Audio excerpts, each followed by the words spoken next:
আজকে একটা নতুন কেস নিয়ে আলোচনা করছি। এই কেসটা হচ্ছে একটা 5 বছরের বাচ্চা হাসপাতালে ভর্তি হয়েছে। হিস্ট্রিটা দেখুন, 3 দিনের জ্বর আর 7 দিন থেকে কাশি সর্দি। পুরোপুরি যখন হিস্ট্রিটা নিলাম তখন জানা গেল যে ওর বারবার এরকম ইনফেকশন হতেই থাকে কিছুদিন পর পর। পরিবারের অন্য কারো লোকের অ্যালার্জি কিংবা হাঁপানির কোনো রকমের সমস্যা নেই। চেক করার পরে আমরা দেখতে পেলাম যে বাচ্চা ঠিক আছে, শ্বাস নিতে কোনো সমস্যাই হচ্ছে না, জ্বরও নেই। বুকটা চেক করে দেখতে পেলাম যে হালকা সুঁই সুঁই করছে, বাঁশি বাজছে, কিন্তু বাকি কোনো রকমের সমস্যা নেই। খাবার দাবার একটু কম করছে, অ্যাজ ইউজুয়াল যেমন হয় ইনফেকশন হলে খাবার ক্ষুধামন্দা তৈরি হয়। আর এটা হচ্ছে ওর এক্স রে। এই এক্স রেটা বাইরে করা হয়েছে। এই এক্স রেটাতে দেখেন সাধারণত এইটা হচ্ছে ট্র্যাকিয়া দিয়ে, এখান দিয়ে শ্বাসনালীতে এখানে শ্বাস ঢোকে, ঠিক আছে।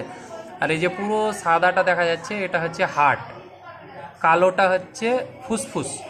তো ফুসফুসে যখন আপনার জল জমে যায়, কোনো ইনফেকশন হয়, তখন কিন্তু সেটা সাদা হয়ে যায়।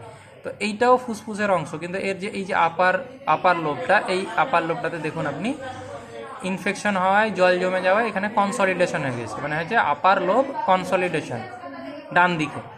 তো আশা করছি একে অ্যান্টিবায়োটিক দিলে সেরে যাবে। তো আমরা আপাত দৃষ্টিতে ওকে অ্যান্টিবায়োটিক এবং কাশির সিরাপ, ট্যাবলেট, জ্বরের ওষুধ এগুলো দিয়ে রেখেছি। রক্ত পরীক্ষা করতে পাঠানো হবে।